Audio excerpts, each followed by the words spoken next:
Matahari baru saja naik separuh ketika Pak Slamet mulai mendorong gerobak sayurnya melewati gang sempit. Tubuhnya sudah renta, langkahnya tak lagi sekuat dulu, tapi senyumnya tak pernah hilang. Di gerobaknya, sayur mayur tertata rapi. Bayam, kangkung, kol, tomat, cabai, dan beberapa butir telur kampung di keranjang kecil yang digantung di sisi kanan. "Bu Yani, mau belanja, Bu?" Sapa Pak Slamet dengan suara serak tapi hangat. Bu Yani, wanita paruh baya yang sedang menyapu halaman, membalas dengan senyum. "Nanti Pak Slamet, tunggu sebentar ya, saya ambil dompet dulu." Pak Slamet hanya mengangguk. Ia menunggu dengan sabar, tangannya menepuk-nepuk gerobak, seolah sedang berbincang dengan sahabat lamanya. Gerobak itu memang sudah menemaninya bertahun-tahun, bahkan lebih lama dari sepeda tua yang kini teronggok di sudut rumah. Setelah melayani Bu Yani, Pak Slamet melanjutkan perjalanan. Jalur langganannya akan membawanya ke perempatan besar dekat pasar kecil. Di sanalah ia biasa berhenti sejenak, mengaso, dan terkadang mendapat pembeli tambahan dari pejalan kaki atau pengendara motor yang lewat. Namun pagi itu berbeda. Saat Pak Slamet tiba di perempatan, lalu lintas tampak sedikit padat. Ia mendorong gerobaknya pelan ke sisi jalan agar tidak mengganggu. Baru saja hendak berhenti dan duduk di bangku kayu kecil yang dibawanya, terdengar suara keras. "Hei, kamu, minggir! Ini jalan umum, bukan tempat mangkal pedagang." Pak Slamet menoleh, agak terkejut. Seorang pria berseragam polisi mendekat cepat. Di seragamnya tertulis, "Bribka Dodi S." Pak Slamet buru-buru menjelaskan, "Maaf Pak, saya cuma mau istirahat sebentar." "Gerobaknya saya pinggirkan kok." Bribka Dodi mendengus. "Istirahat? Di sini? Kamu kira ini terminal? Gerobakmu bikin macet tahu." Beberapa pengendara yang lewat tampak cuek, lalu lalang seperti biasa. Lalu lintas pun tak sepadat yang dikatakan.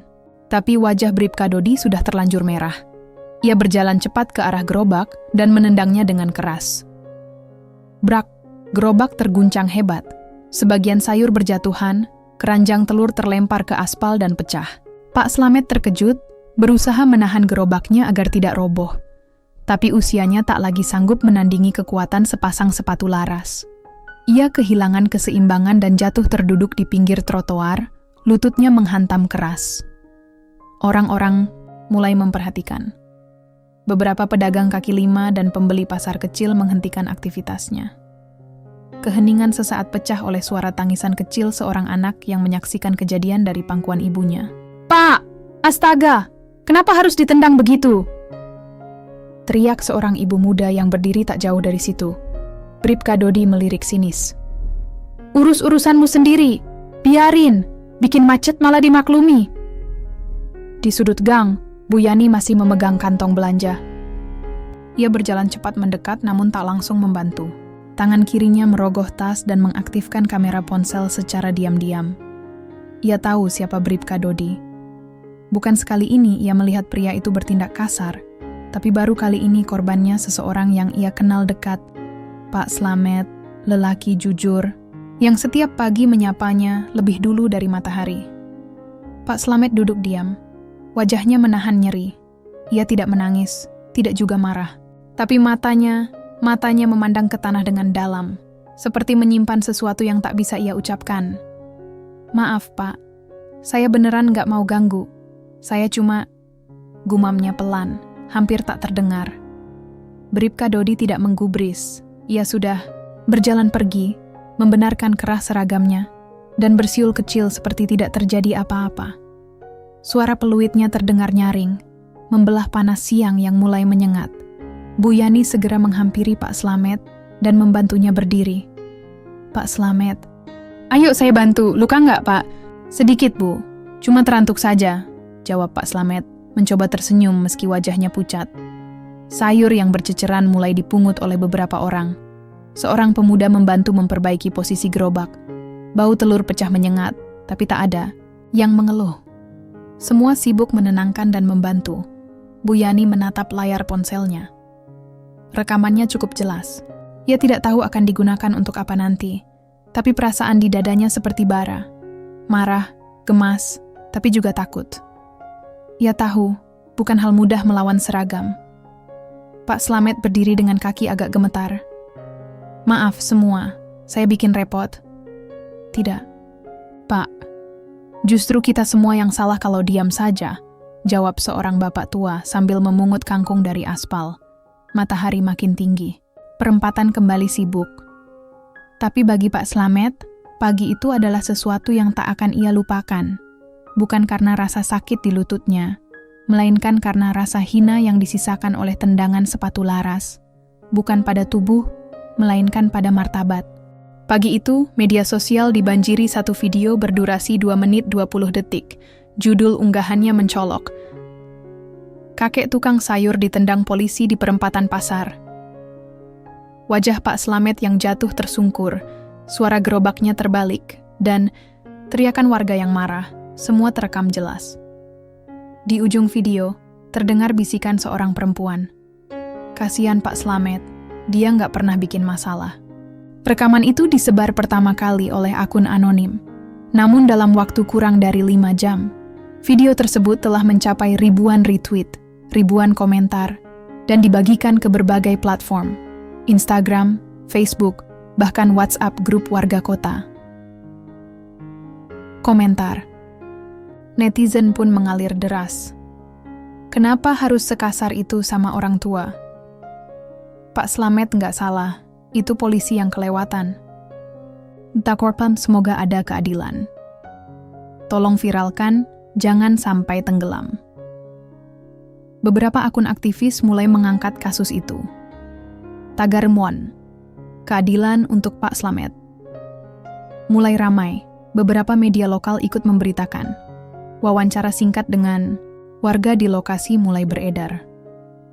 Nama Bribka Dodi disebut-sebut, disertai dengan rekam jejak keluh kesah warga sebelumnya, komentar yang tak pernah ditindaklanjuti. Namun kehebohan itu tidak bertahan lama. 3 hari setelah video itu viral, berita tentang Pak Slamet mendadak lenyap seperti debu tersapu angin. Postingan-postingan yang awalnya muncul di lini masa perlahan menghilang. Beberapa akun yang sempat mengangkat kasus itu tak lagi menyinggungnya. Bahkan beberapa tautan berita daring mendadak rusak. 404 not found. Warga yang awalnya geram, kini kembali sibuk dengan urusan masing-masing. Perhatian publik teralihkan oleh isu baru yang sengaja dilempar ke media. Kasus selebritas, konflik politik, dan rumor-rumor tak penting lainnya. Bu Yani, yang merekam video itu, hanya bisa menghela napas panjang. Ia tahu arah angin telah berubah. Tekanan dari atas sangat mungkin sedang bekerja. Ia pun memilih diam dan tidak bicara lebih banyak, bukan karena takut, tapi karena lelah. Di rumah kecilnya, Pak Slamet duduk di kursi rotan tua yang menghadap ke jalan. Lututnya masih sakit, tapi bukan itu yang membuatnya sering melamun. Sejak kejadian itu, ia enggan berkeliling jauh.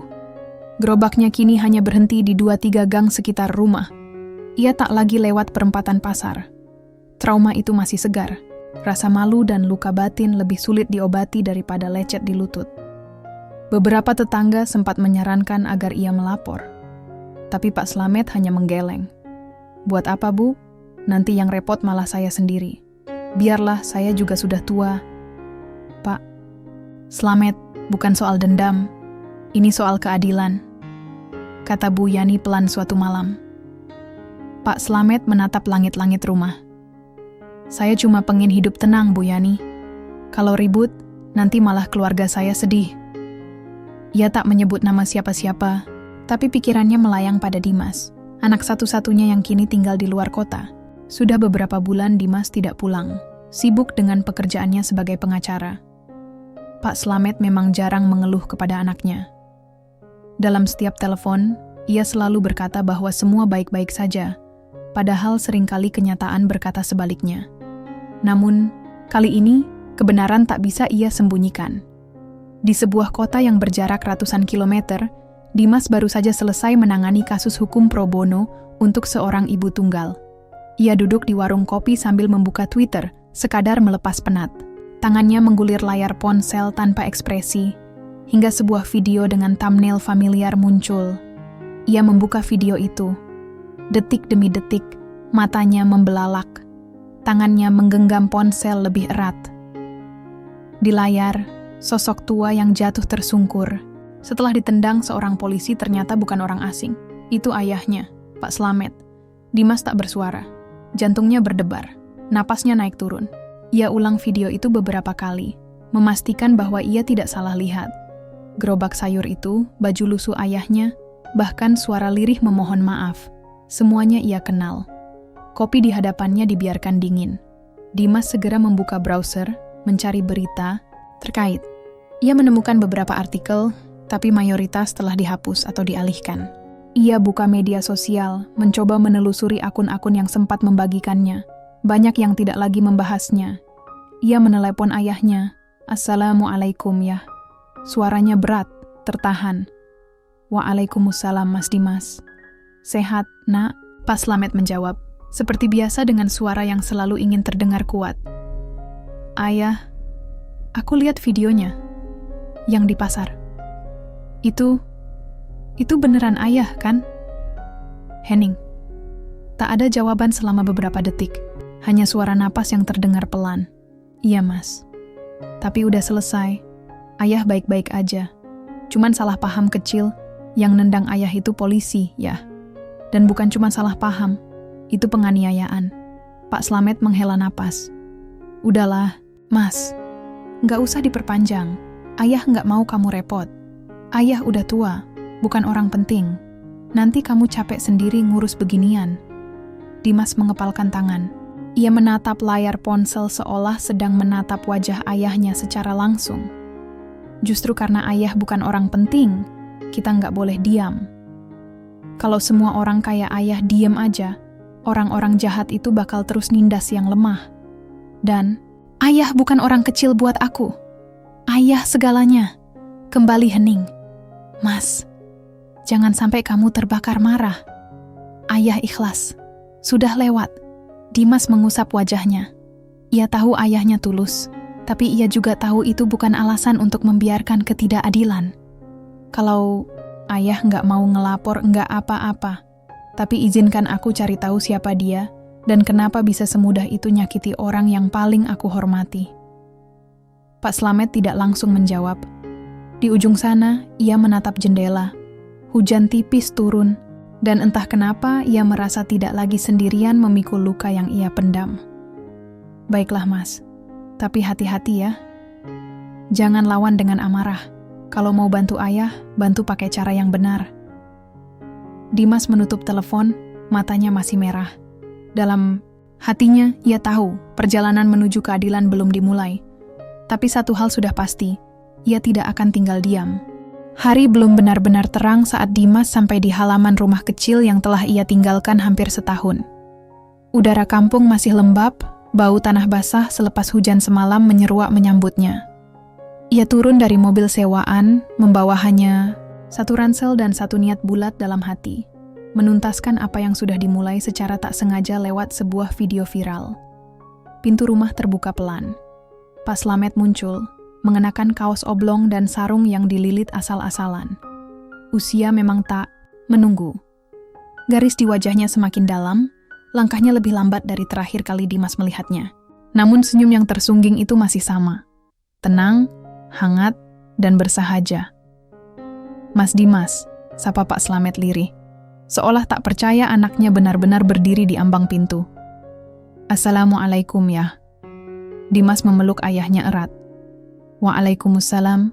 Kamu kok nggak bilang mau pulang?" Pak Slamet membalas pelukan itu dengan lembut. Dimas menghela napas. Kalau ayah tahu, pasti ayah larang. Pak Slamet tertawa kecil. "Kamu masih keras kepala ya." Mereka duduk di ruang tamu yang sederhana. Meja kayu dengan taplak bermotif bunga, kursi rotan, dan foto lama. Dimas saat wisuda masih tergantung di dinding. Dimas memandang sekeliling. Rumah ini tidak berubah. Yang berubah justru dunia di luar sana. Dan cara orang-orang memperlakukan lelaki sederhana seperti ayahnya. "Lutut ayah masih sakit?" tanya Dimas hati-hati. "Udah mendingan, Mas. Cuman sedikit pegal kalau terlalu lama jalan. Pak Slamet tersenyum, tapi matanya menghindar. Kenapa ayah nggak cerita? Kenapa nggak lapor? Pak Slamet terdiam sejenak. Ayah bukan orang penting, Mas. Buat apa ribut-ribut? Polisi itu cuma terlalu kasar. Mungkin dia juga sedang capek. Dimas menggeleng, wajahnya mengeras.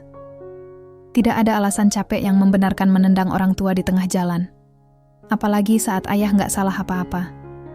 Pak, Slamet memandang anaknya. Mas Dimas, ayah tahu kamu orang hukum. Kamu ngerti aturan, ngerti prosedur. Tapi kadang, memaafkan lebih menyembuhkan daripada membalas. Memaafkan bukan berarti membiarkan. Jawab Dimas pelan tapi tegas. Keduanya terdiam. Hanya suara kipas tua yang berderit pelan di sudut ruangan. Dimas mengenal benar siapa dirinya. Sejak kecil, ia memang tak tahan melihat ketidakadilan. Waktu SD, ia pernah melawan guru yang menghukum temannya secara tidak adil. Di SMA, ia hampir dikeluarkan karena membela satpam sekolah yang difitnah mencuri. Dan kini, sebagai pengacara, idealismenya tetap menyala, meski dunia hukum seringkali lebih kotor dari yang dibayangkan. Setelah makan siang bersama, Dimas pamit keluar.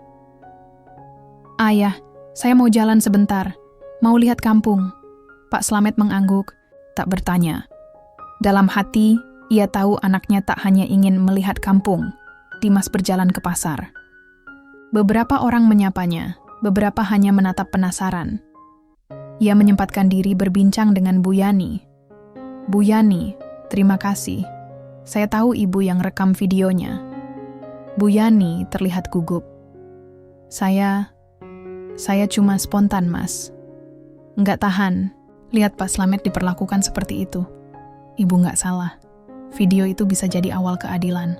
Bu Yani mengangguk pelan. Tapi entah kenapa, Mas. Sekarang semua orang diam. Beritanya hilang.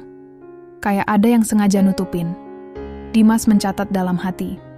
Sepulang dari pasar, Dimas membuka laptop yang ia bawa. Ia mulai menyusun informasi. Nama Bapak Pembribka Dodi Santoso, ia ketik tebal di dokumen. Ia menelusuri akun media sosial, berita lama, dan forum warga. Perlahan, sebuah pola mulai tampak. Keluhan soal Bribka Dodi sudah sering muncul. Beberapa menyebut pemalakan, kekerasan, bahkan intimidasi. Tapi tak ada satupun kasus yang benar-benar sampai ke meja hukum. Dimas lalu mencari struktur kepolisian setempat.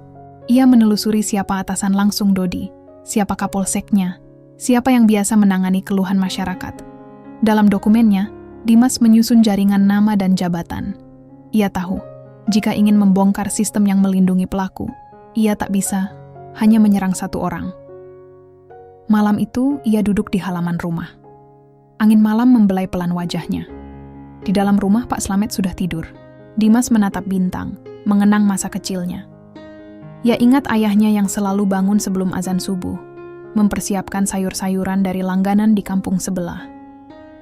Ia ingat saat gerobak kayu itu masih baru, dan Dimas kecil sering ikut mendorong dengan riang. Ayahnya bukan hanya tukang sayur.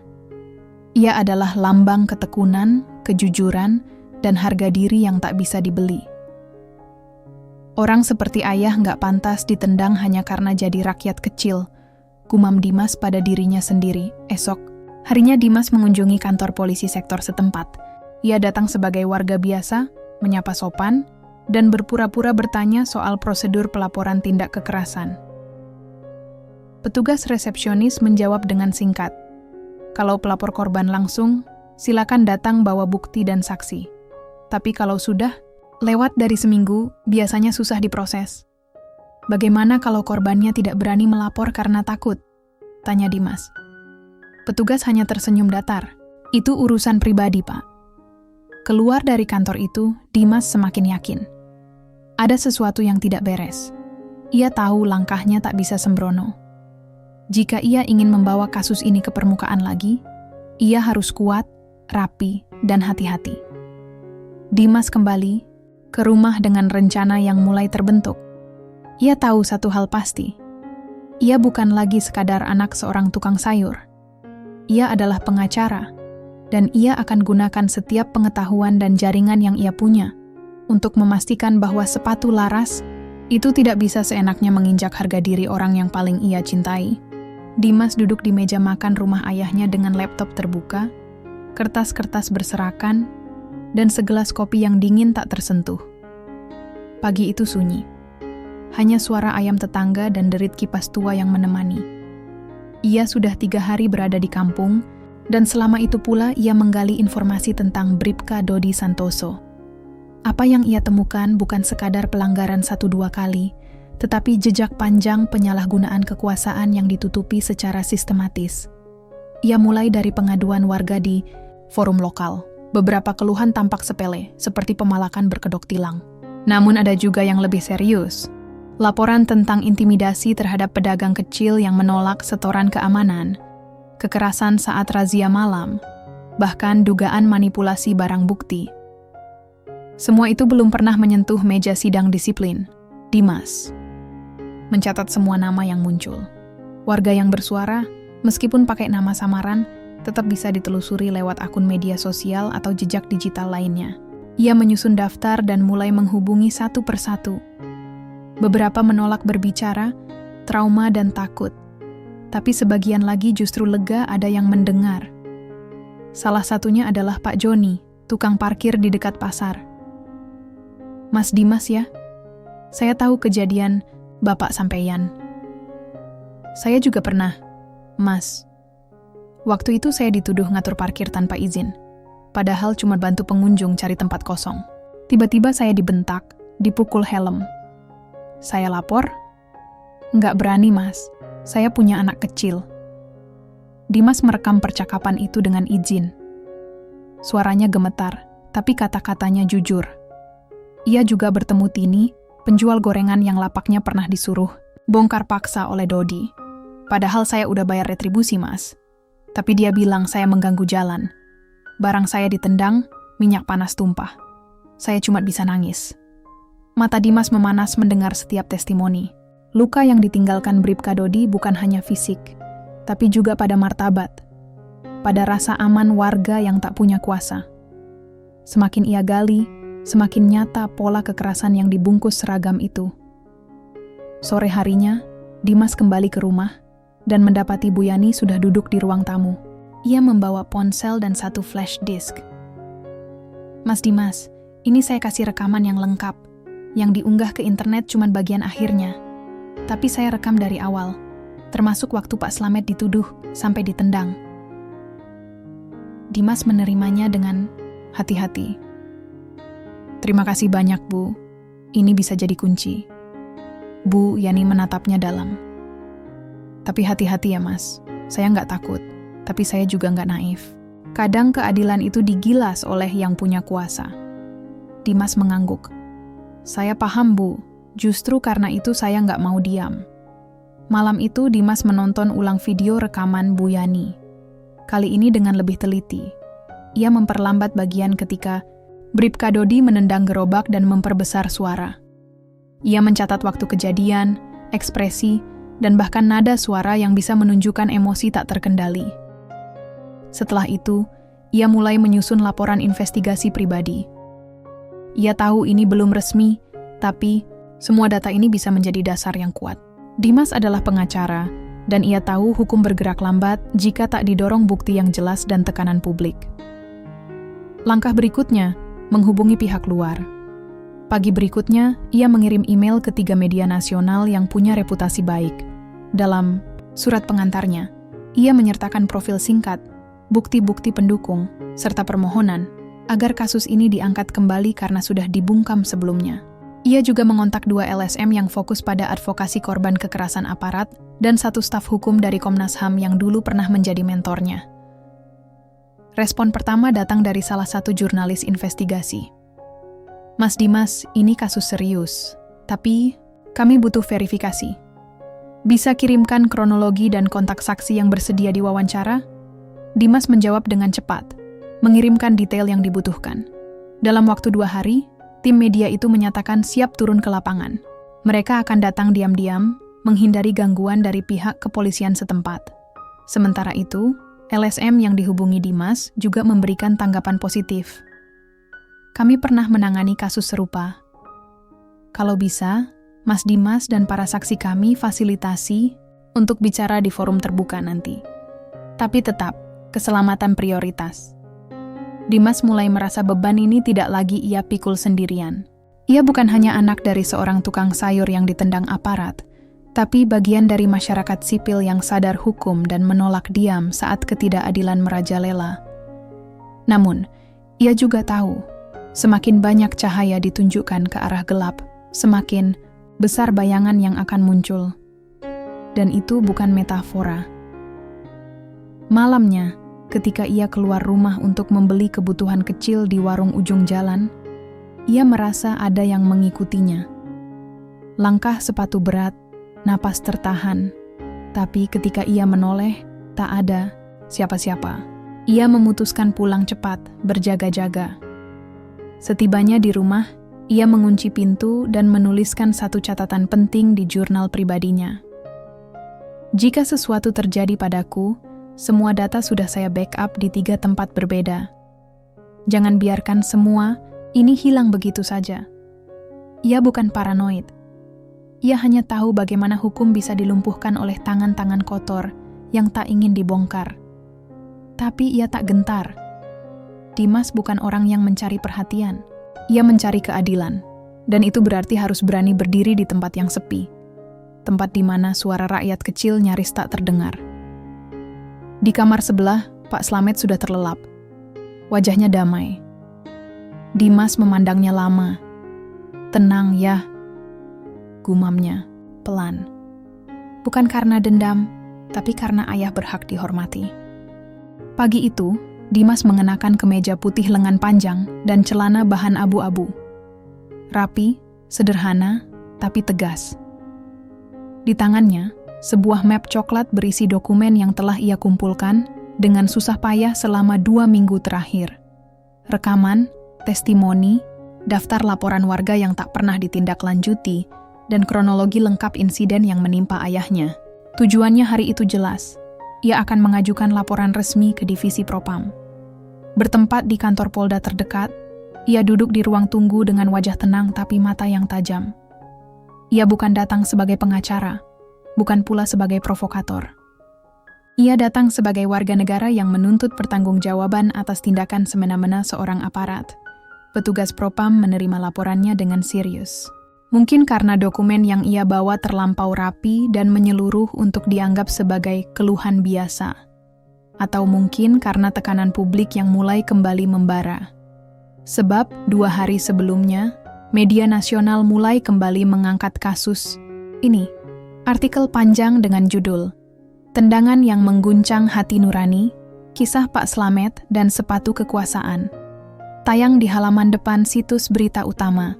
Dalam waktu singkat, tagar "Keadilan untuk Pak Slamet" kembali naik ke puncak. Trending LSM, aktivis HAM, dan tokoh publik mulai bersuara.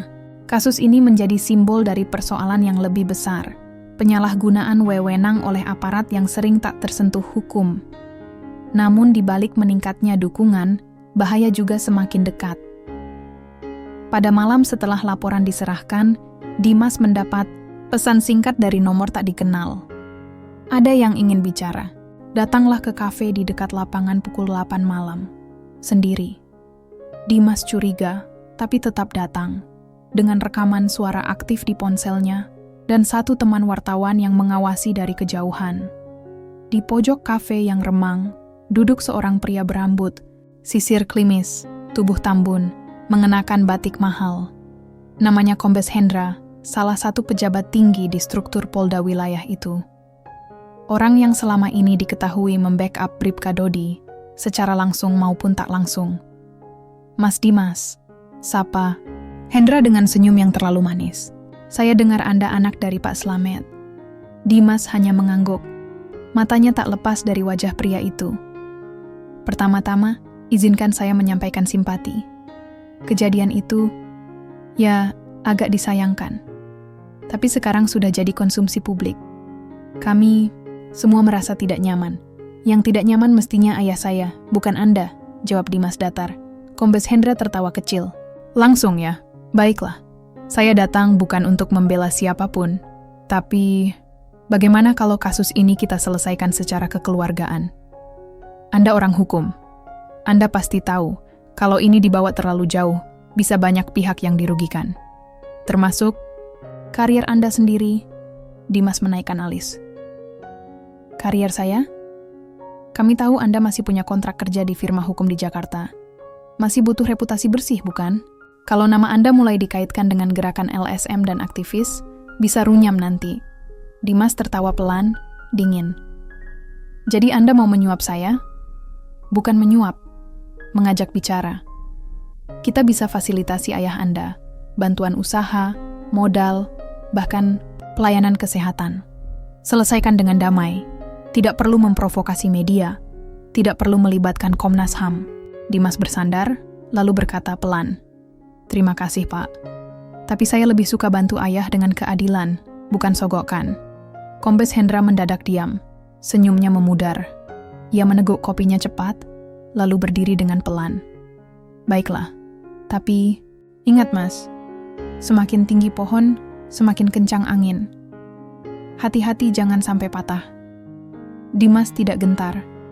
Ia pulang malam itu dengan tenang, menyimpan rekaman percakapan itu dalam 3 tempat berbeda. Keesokan harinya, ia mengirimkan salinan kepada media dan LSM yang bekerja sama dengannya. Sementara itu, di kantor polisi sektor tempat Bribka Dodi bertugas, kegelisahan mulai merambat. Dodi duduk di ruang kerjanya yang sempit, memandangi layar ponsel. Wajahnya pucat. Ia membaca ulang berita yang beredar. Namanya disebut. Wajahnya mulai muncul dalam grafis investigasi.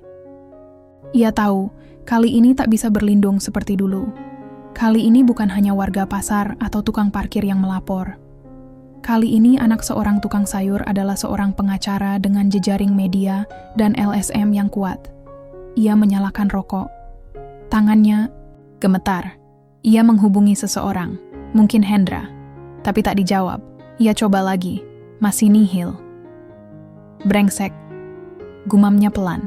Ia berdiri dan membanting ponselnya ke meja.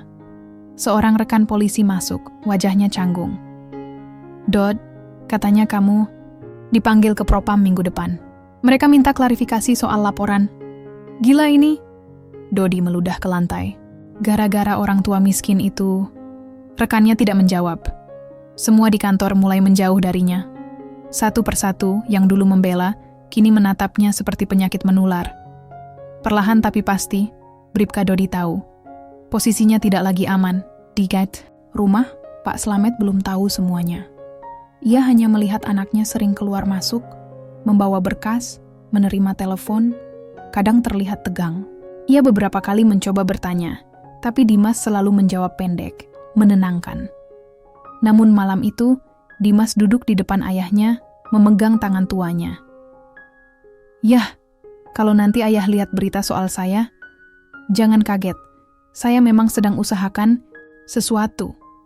Bukan karena benci, tapi karena ayah nggak pantas diperlakukan seperti kemarin. Pak Slamet menatap anaknya dengan mata yang berkaca-kaca. Ia hanya mengangguk pelan. Mas, ayah bangga. Tapi hati-hati ya. Jangan sampai kamu hilang arah. Kebenaran yang diperjuangkan pakai marah, kadang malah berubah jadi kekerasan baru. Dimas mencium tangan ayahnya. Saya tahu ya, saya hanya ingin orang tahu bahwa yang diinjak kemarin itu bukan cuma tukang sayur, tapi martabat manusia. Dan kali ini, keadilan memang mulai mengetuk. Ruang sidang etik itu berada di lantai 2 gedung Propam. Dimas duduk di sisi kanan ruangan, mengenakan jas abu-abu dan dasi biru tua. Wajahnya tenang, namun tatapannya tajam. Di kursi depan, Pak Slamet duduk tegak dengan peci hitam dan batik, sederhana. Wajahnya terlihat gugup, namun ia tak berkata sepatah kata pun. Ia menyerahkan segalanya kepada putranya. Di seberang mereka, duduk Bribka Dodi dengan wajah kusut, seragam yang tak lagi rapi, dan mata merah seperti belum tidur. Di sampingnya, seorang pengacara dari internal kepolisian mencoba membisikkan sesuatu, namun Dodi hanya menunduk. Ia tahu, kali ini ia tak bisa sembunyi. Di belakang mereka, deretan kursi diisi oleh beberapa perwakilan media, LSM, serta petugas kepolisian lainnya. Sidang kali ini dibuka untuk umum, keputusan yang didesak oleh tekanan publik dan pengawasan dari Komnas HAM. Semua orang tahu, ini bukan sekadar sidang disiplin biasa. Ini adalah momen yang bisa mengubah arah kepercayaan masyarakat terhadap institusi. Sidang etik terhadap Bribka Dodi Santoso kami buka, ujar Ketua Majelis, seorang perwira menengah dengan nada datar namun tegas. Agenda hari ini adalah mendengarkan keterangan saksi dan pengajuan bukti dari pelapor. Dimas berdiri. Ia maju ke depan, membuka map besar berisi dokumen, rekaman video, serta kronologi yang telah ia susun berhari-hari. Yang mulia Majelis Etik, ucap Dimas tenang. Nama saya Dimas Slamet. Saya hadir hari ini bukan hanya sebagai anak korban, tapi sebagai warga negara yang berhak melihat hukum ditegakkan dengan benar. Apa yang terjadi pada ayah saya, Pak Slamet, bukan insiden satu kali, bukan kesalahpahaman. Kecil, ini adalah titik dari rangkaian panjang penyalahgunaan wewenang yang telah berlangsung bertahun-tahun. Ia menyalakan layar proyektor, menampilkan potongan video ketika Bribka Dodi menendang gerobak ayahnya, dan memperdengarkan cuplikan suara ancaman dari Kombes Hendra saat pertemuan di kafe. Saya punya rekaman kesaksian warga, laporan yang selama ini tak pernah diproses, dan bahkan bukti bahwa beberapa perwira, termasuk Kombes Hendra, secara sistematis menutup pelanggaran Bribka Dodi. Semua ada dalam dokumen ini. Ketua majelis memandang ke arah anggota sidang lainnya, lalu mengangguk, pelan, silakan lanjutkan. Satu persatu, saksi yang Dimas hadirkan mulai memberikan kesaksian. Pak Joni, Tini, bahkan seorang mantan anggota polisi yang pernah dipindahkan karena menolak ikut main mata dalam razia malam. Semuanya bersuara. Beberapa menangis, beberapa marah, tapi yang pasti, semua bersuara dengan jujur. Sementara itu, Dodi hanya duduk terdiam. Nafasnya berat, sesekali ia menatap ke bawah, entah menyesal atau hanya terpukul, karena tak lagi bisa mengendalikan keadaan. Setelah seluruh bukti dipaparkan, sidang diskors selama 1 jam untuk musyawarah. Dimas duduk kembali di samping ayahnya, menggenggam tangannya. Pak Slamet menatap anaknya dalam-dalam.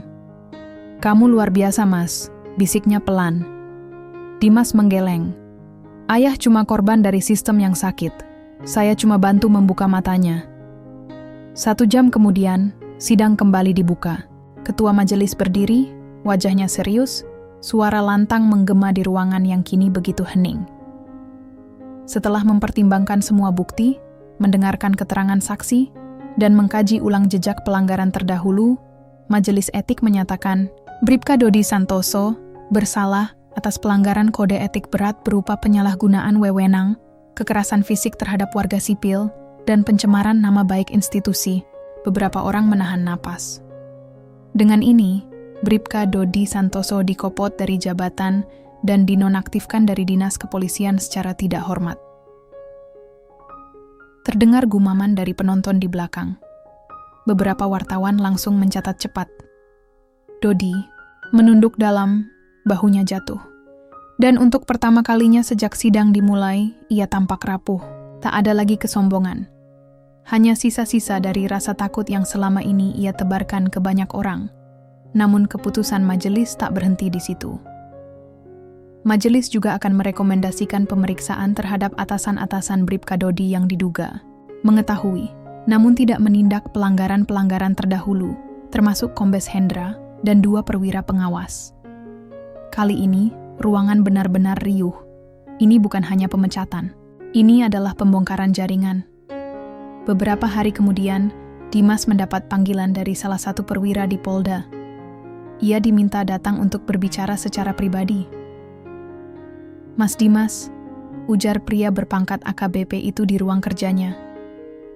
Kami, secara pribadi dan institusi, mengucapkan permintaan maaf kepada keluarga Anda. Kami sadar, ini tak bisa menghapus kejadian, tapi kami ingin menyampaikan niat baik. Ia lalu menyerahkan 1 map berisi surat resmi dan 1 amplop putih tebal. Ini bentuk tanggung jawab. Santunan. Juga untuk membantu usaha Bapak Slamet, semacam penyelesaian damai. Dimas menatap map itu lama, Ia lalu meletakkannya kembali di atas meja. "Terima kasih, Pak. Tapi saya tidak bisa menerimanya." Perwira itu terlihat terkejut. "Kenapa, Mas?" "Saya tidak ingin uang menggantikan pelajaran. Kasus ini harus jadi pengingat bahwa seragam bukan tameng, jabatan bukan alasan untuk menindas. Kalau saya ambil uang ini, besok kejadian serupa akan terulang. Karena pelaku akan berpikir bisa selesai dengan cara yang sama." Dimas berdiri. "Saya hanya ingin satu hal. Jangan biarkan hukum dikendalikan oleh rasa takut." Ia meninggalkan ruangan dengan kepala tegak. Tak membawa uang, tapi membawa kepercayaan diri bahwa langkahnya benar. Hari itu Pak Slamet duduk di depan rumahnya, melihat langit senja yang mulai menguning. Dimas duduk di sampingnya, memegang secangkir teh hangat. "Yah," ucap Dimas pelan. "Kadang kita harus berani buka luka supaya orang lain nggak terluka hal yang sama." Pak Slamet tersenyum. "Dan kamu sudah melakukannya." "Ayah berterima kasih, Mas." Di balik seragam, ternyata ada banyak wajah. Ada yang jujur, ada yang haus kuasa, dan ada pula yang akhirnya harus belajar arti tanggung jawab. Tapi bagi Dimas, perjuangan belum selesai. Ia tahu, keadilan bukan soal menang atau kalah, tapi tentang siapa yang berani tetap berdiri ketika yang lain memilih diam. Pagi di kampung itu terasa lebih tenang dari biasanya. Burung-burung berkicau ringan di atas atap rumah-rumah tua, embun masih menempel di pucuk daun singkong di belakang rumah, dan matahari muncul perlahan tanpa tergesa. Pak Slamet duduk di kursi kayu reyot di teras rumahnya, mengenakan sarung dan kaos oblong lusuh. Tangannya menggenggam secangkir teh panas, uapnya melayang tenang ke udara yang masih dingin. Di sebelahnya, Dimas duduk bersila di lantai semen, membaca koran pagi dengan wajah santai. Wajah-wajah mereka tak lagi ditekuk oleh kekhawatiran seperti 2 minggu lalu. Meski tak ada pesta atau sorak kemenangan, tapi di rumah kecil itu ada kedamaian yang tak ternilai harganya. Pak Slamet menatap ke jalan kampung yang perlahan mulai ramai oleh ibu-ibu membawa keranjang belanja.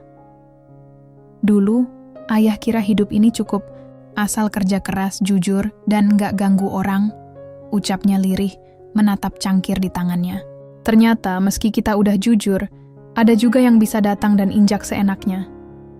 Dimas melipat korannya, menoleh ke ayahnya. Yang penting ayah nggak pernah ikut menginjak balik. Pak Slamet tersenyum kecil, lalu menghela napas. "Ayah, tahu kamu marah waktu itu. Ayah juga, waktu jatuh ditendang itu, bukan sakit badannya yang ayah paling ingat, tapi harga diri. Ayah seperti sayur basi yang dibuang."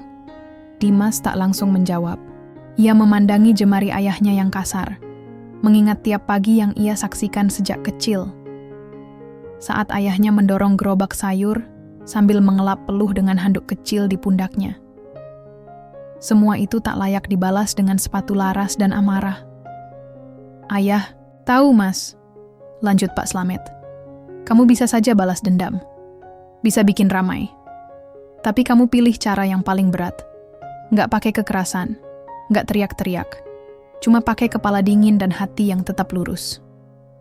Dimas mengangguk pelan. "Aku cuma nggak mau keadilan jadi hal yang menakutkan. Kebenaran itu nggak harus pakai gebrakan. Kadang cukup didorong pelan, asal konsisten." Keheningan menyelimuti mereka sesaat. Hanya suara sepeda lewat, dan sesekali anak kecil berlari di kejauhan. "Ayah masih mau jualan sayur?" tanya Dimas kemudian. Pak Slamet tertawa kecil. "Loh, memangnya kenapa? Emangnya ayah berubah jadi menteri?" Hahaha. "Justru karena sekarang kepala ayah nggak nunduk-nunduk malu lagi, ayah makin pengin dorong gerobak itu. Sekarang orang-orang sapa ayah pakai senyum tulus. Bukan kasihan, tapi hormat." Dimas tersenyum. Ada rasa syukur yang tak bisa dijelaskan dengan kata-kata. Bukan karena Bribka Dodi dipecat, bukan karena media ramai, tapi karena ayahnya, seorang tukang sayur yang sempat dijatuhkan martabatnya, kini bisa kembali berjalan tegak.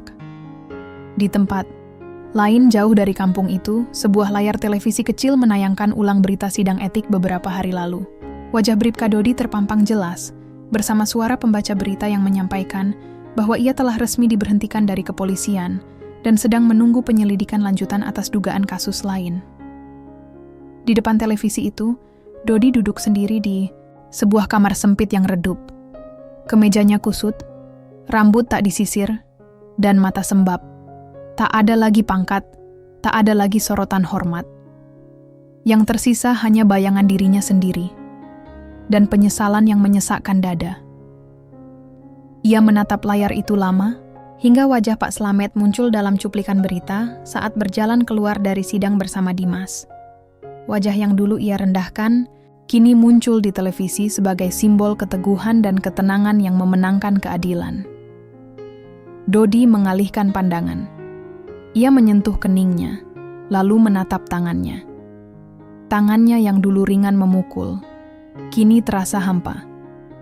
Tak ada kekuasaan, tak ada lagi seragam untuk menutupi kebusukan yang ia rawat bertahun-tahun. Ia bergumam pelan, entah kepada siapa, "Maaf, Pak." Tapi kata itu terlambat. Penyesalan tak bisa memutar kejadian, hanya bisa menemani malam-malam yang panjang dan sunyi. Sore itu, Dimas dan Pak Slamet duduk kembali di teras rumah. Langit berwarna jingga, angin pelan meniup daun-daun pisang di belakang rumah. Dari kejauhan, suara azan maghrib mulai terdengar. "Mas," ujar Pak Slamet pelan. "Ayah pernah dengar, katanya keadilan itu lambat. Tapi kalau datang, dia nggak akan pergi." Dimas mengangguk. "Iya ya, kebenaran mungkin bisa ditunda tapi nggak bisa dibungkam selamanya." Pak Slamet menoleh. Matanya berkaca-kaca tapi senyumnya utuh. "Ayah bangga kamu nggak memilih jalan yang kotor, Mas. Karena kadang melawan orang jahat itu bukan dengan jadi lebih galak, tapi dengan tetap jadi orang baik, walau dihina, dipukul, dijatuhkan." Dimas menggenggam tangan ayahnya. Kalau semua orang kecil kayak ayah punya anak yang berani berdiri, mungkin dunia bakal sedikit lebih adil. Langit semakin gelap, tapi di rumah sederhana itu, cahaya kehangatan justru terasa lebih terang. Tak ada gerobak yang bisa mengangkat harga diri manusia, tapi ada prinsip dan keteguhan yang bisa membuat siapapun, bahkan tukang sayur sekalipun, berjalan dengan kepala tegak. Keadilan bukan hanya urusan pengadilan. Ia tumbuh di hati yang tak rela dipijak, di langkah kaki yang tak ingin membalas luka dengan luka, dan di suara lirih yang tetap jujur di tengah sorak-sorai kuasa. Dan kisah ini pun tamat, bukan karena semuanya selesai, tapi karena kejujuran tak butuh penutup dramatis.